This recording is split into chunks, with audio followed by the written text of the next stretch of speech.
तो हम उस समस्या पर हैं और अपनी बात पर हम अटल हैं कि जो नरगोगी मेडिकल कॉलेज है पद है, उसको क्यों नहीं उसको भरा जा रहा है, जिसमें स्थानीय लोगों को प्राथमिकता दी जाए, ऐसा क्यों नहीं किया जा रहा है? सेवा प्रारंभ करने हेतु अभियान चला रहे हैं, जनता से रूबरू हो रहे हैं, जनता का क्या रुख स्पष्ट है? साफ है, बहुत जनता उत्साहित है और बड़ा जन समर्थन दे रही है लोग, क्योंकि उनसे जुड़ा हुआ मुद्दा है।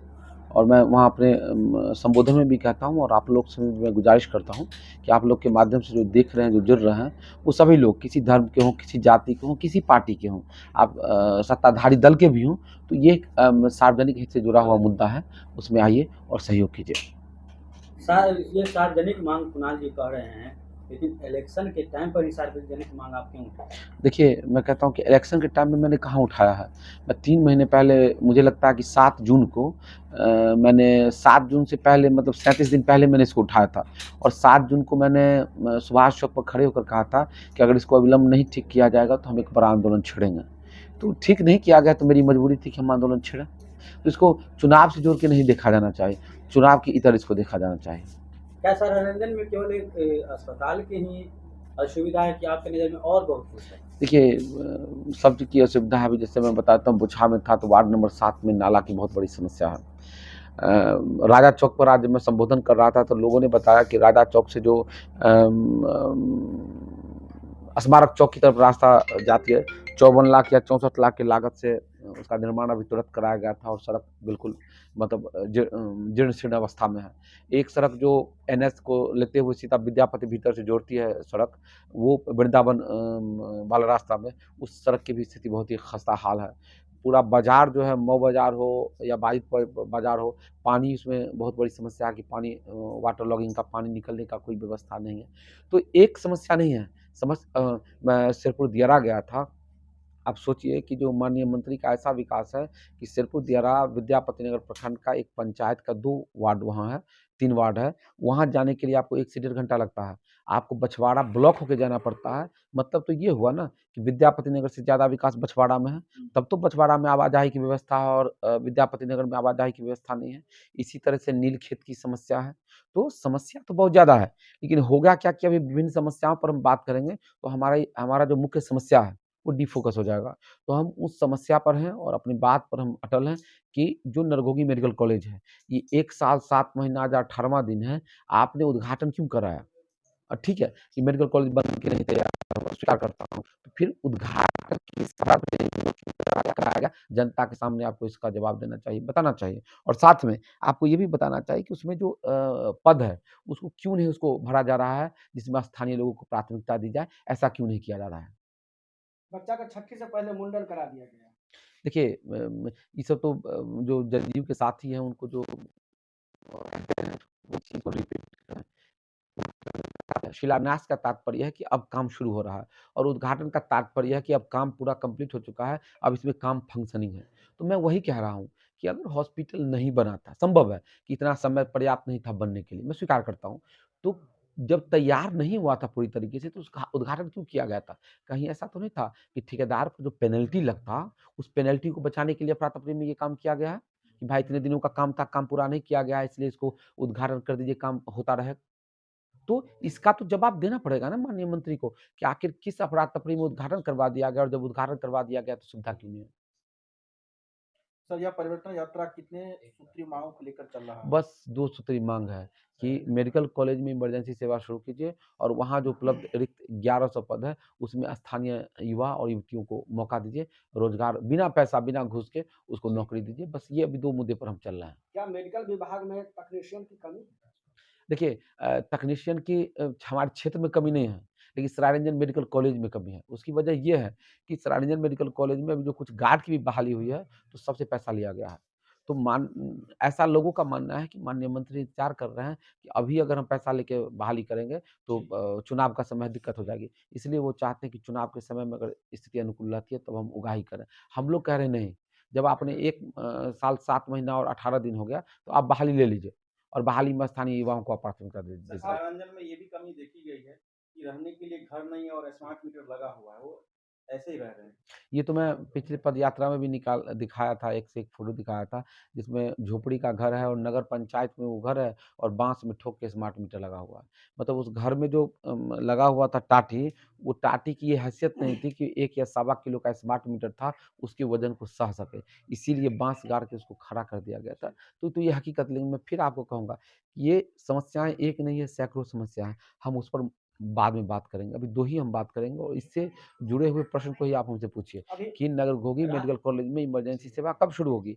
और नरघोघी मेडिकल कॉलेज में जो रिक्त पद है, उसमें स्थानीय युवा और युवतियों की बहाली कब होगी? कुणाल जी, आप लक्ष्य रखे हैं कि हम राज्यपाल से ही मिलेंगे। क्या लगता है किससे राज्यपाल मिलें? महोदय आपकी बातों पर विचार किससे करेंगे? किससे मिलें आप बताइए?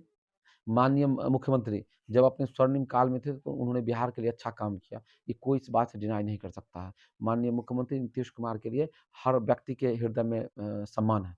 इसमें कोई दिक्कत नहीं। लेकिन अभी उनकी मानसिक अवस्था ऐसी नहीं है कि कोई जाके उनसे मिल सके। तो किससे मिलें? आप बताइए कि अगर राज्यपाल से नहीं मिले तो किससे मिलें? कोई तो एक व्यक्ति हो जिससे बता दिया जाए कि उससे मिलिए, आपकी समस्या का समाधान हो जाए। अभी आपने एक सवाल खड़ा किया है कि मेडिकल कॉलेज में जितने जाँच की बहाली हुई उसमें पैसे का लेन-देन हुआ है। क्या आपके पास कोई पुख्ता सबूत है? बिल्कुल है, मैं यात्रा कर रहा था उस दौरान, अभी जितने लोग मिले हैं जिनकी बहाली हुई है, उन्होंने मुझे कहा कि भाई 30,000 रुपया खुलेआम लिया गया है और जो प्राइवेट कंपनी है, सिक्योरिटी गार्ड की कंपनी, प्राइवेट कंपनी है, इसको ठेका दिया गया है। मतलब स्वास्थ्य विभाग का जो नरगोही मेडिकल कॉलेज प्रशासन है, उसके द्वारा एक आउटसोर्स किया गया है प्राइवेट कंपनी को, वो सिक्योरिटी गार्ड के लिए 30,000 रुपया ले रहे हैं और एक नहीं, सभी से लिया गया है। क्या जब मठ का ज़मीन था, तो मठ का ज़मीन का मालिक कोई और होता है, तो फिर मठ का ज़मीन आपके कथनानुसार कैसे लिखा गया? अब ये तो सवाल मेरे लिए नहीं है, सवाल तो माननीय मंत्री के लिए है। और मान लीजिए कि अगर ज़मीन में कुछ अनियमितता नहीं थी, उसी ज़मीन को जब एक ताँती-पान समाज का व्यक्ति लिखाता है, तो उसको उसका म्यूटेशन नहीं होता, दाखिल-खारिज नहीं होता। बजाता दाखिल-खारिज के कागज़ में सीओ, तात्कालिक सीओ और पंकज कुमार लिखते हैं कि ज़मीन चूँकि मठ का है और इस पर केस चल रहा है, इसलिए इसका दाखिल-खारिज नहीं किया जाता। लेकिन जब वही ज़मीन माननीय मंत्री के संरक्षण में उनके आप सचिव का भगना अंबुधि विशाल और श्रेया दोनों के नाम से लिखवाया जाता है, तो 15 दिन के अंदर उसका म्यूटेशन हो जाता है, उसका दाखिल-खारिज हो जाता है। तो ये क्रोनोलॉजी मैं समझना चाहता हूँ कि क्या बिना माननीय मंत्री के पैरवी के ये काम हुआ? अगर हुआ, तो एक सामान्य ताँती और पान समाज के व्यक्ति का क्यों नहीं हुआ और उनके संरक्षण में रह रहे लोगों के रिश्तेदारों का क्या हुआ? अगर इसमें कोई अनियमितता नहीं है, तो माननीय मंत्री को आगे आके स्पष्ट करना चाहिए कि उन इस खेल में उनकी कहाँ तक और कितनी भूमिका है? कि वो ज़मीन कहीं किसी और का कोई लिखा लिया, इससे आपको क्या लेना-देना? क्यों नहीं है? ज़मीन सार्वजनिक का है, उसमें हमारी हिस्सेदारी है, वो हमारे पुरखों की ज़मीन है। कहाँ किसी ठाकुरबाड़ी में ज़मीन तो कोई लोग दाद देता है तब ना ठाकुरबाड़ी को ज़मीन मिलता है, नहीं तो कहाँ से ठाकुरबाड़ी के पास ज़मीन आएगा? तो आज हो, 100 साल पहले हो, 10,000 साल पहले हो, सार्वजनिक के लोगों ने ही उसको दान किया होगा ना ज़मीन। लेकिन उसमें तो हमारी हिस्सेदारी है, लेकिन माननीय मंत्री का उसमें क्या है? उनके आप सचिव बबलू जी का क्या है? उनका घर तो पड़ता है उजियारपुर। उनका क्या है? हमारा तो है उसमें, लेकिन उनका क्या है? जब ज़मीन खरीद-बिक्री हो ही रहा है, इतने जो सरकार ढिंढोरा पीटती है 3 डिसमिल ज़मीन गरीबों को, क्या उसमें बसा नहीं सकती? इसमें तो माननीय मंत्री के लिए बहुत शानदार मौका है। उस ज़मीन को जो उनके आप सचिव हैं, भगना-भगनी के नाम से केवाला हुआ है। उस ज़मीन को कब्ज़ा करके गरीबों में वो 3 डिसमिल, 2 डिसमिल, 5 डिसमिल करके बाँट दें और इससे उनका नाम भी हो जाएगा। और दूसरी बात कहता हूँ कि मान लीजिए कि जितना बड़ा लैंड को खरीदा गया है और वहाँ जो नगर पंचायत में जो उसका रेट से जाइएगा, तो 10 करोड़ से ऊपर लागत की कीमत की वो ज़मीन होगी। तो क्या 10 करोड़ रुपया देके ज़मीन को खरीदा गया है? कितना रकबा है? है, सब कागज़ है मेरे पास। लगभग बताइए। 2-3 लोगों के नाम से खरीदा गया है, 8.5 एकड़ के लमसम में है। साढ़े दो 8 एकड़? जी, 2-3-4 लोगों के अलग-अलग नामों से खरीदा गया है, तो 8.5 एकड़ के करीब में। तो मान लीजिए कि इतने बड़े लेवल पर आप इसको ले रहे हैं, खरीद-बिक्री कर रहे हैं और जबकि ज़मीन में कुछ दिक्कत था तभी तो सीओ ने लिख दिया कि भाई ज़मीन का दाखिल-खारिज नहीं होगा और जब मंत्री के सचिव के रिश्तेदार लेते हैं, तो वो उसका दाखिल-खारिज हो जाता है। तो अनियमितता तो प्रथम दृष्टया तो अनियमितता है, इसको तो कोई खारिज नहीं कर सकता। कोई एक से बेवकूफ़ आदमी देखेगा तो कह सकता है कि हाँ भाई गलत है। नहीं, तो पान समाज का जो व्यक्ति था उसका भी दाखिल-खारिज हो जाता तो मेरा हो सकता था मेरा तर्क गलत होता। बात न्यायालय तक जाएगी तो क्या सीओ पर कार्रवाई होगी? क्यों होगी कार्रवाई भाई? जब सैयाँ वै हवलदार तो डर काहे का? जब माननीय मंत्री का ही बड़ा ध्वस्त है, तो सीओ पर और बीडीओ पर क्यों कार्रवाई होगी? जब वो माननीय मंत्री का संरक्षण नहीं रहता तो क्यों नहीं कार्रवाई होती? ज़रूर कार्रवाई होती। लेकिन इसी में जैसे अशोक मिश्रा एसपी था, इनके प्रभाव में काम कर रहा था। जब केस सुप्रीम कोर्ट गया तो सुप्रीम कोर्ट देखिए किस तरह का फटकार लगाया कि भाई अपने आकाओं का नहीं, संविधान की बात मानिए। सर आपका जो मांग है इस यात्रा के बाद भी पूरा नहीं होता है, तो अगला कदम आपका क्या होगा? अब देखिए, ऐसा हुआ है कि जो हम जो माँग रखे पूरा ना हो, ऐसा हुआ है क्या? ऐसे बताइए। हमने कहा कि नदियों की हत्या मंत्री ने कर दी, देखिए काम शुरू हुआ नहीं हुआ। हमने कहा कि सरायरंजन लोग के लोगों को पानी नहीं मिल रहा है, पानी का क्या व्यवस्था पूरी तरह से नहीं हुआ, लेकिन शुरू हुआ या नहीं हुआ। हमने जिस दिन सड़कों की बात की उस पर काम हुआ कि नहीं, हमने स्कूल की बात की हो रहा है कि नहीं हो रहा है। हाँ, उसमें भ्रष्टाचार है, गलत तरीके से हो रहा है, मैं स्वीकार करता हूँ। लेकिन ऐसा नहीं है और मैं फिर कहता हूँ, ये मैंने कहा था 7 जून को कि मैं आंदोलन करूँगा, मैं अब ये आंदोलन कर रहा हूँ। आंदोलन के कई तरीके होते हैं। हम गांधीवादी तरीके से आंदोलन के कई तरीके हैं। ऐसा थोड़ी है कि हम राज्यपाल को मेमोरेंडम देंगे और आके सो जाएँगे, कहेंगे कि मेरा काम हो गया पूरा। नहीं, हम ठप कर देंगे सराय-रंजन को। हम सराय-रंजन को ठप कर देंगे, हम असहयोग आंदोलन चला देंगे। हम सरकार के साथ असहयोग शुरू कर देंगे। कोई भी जनता सरकार को सहयोग नहीं करेगी। सराय-रंजन का जितना भी गाँव है, जितना भी सड़क है, सब कुछ को जाम कर दिया जाएगा, बंद कर दिया जाएगा, ठप कर दिया जाएगा।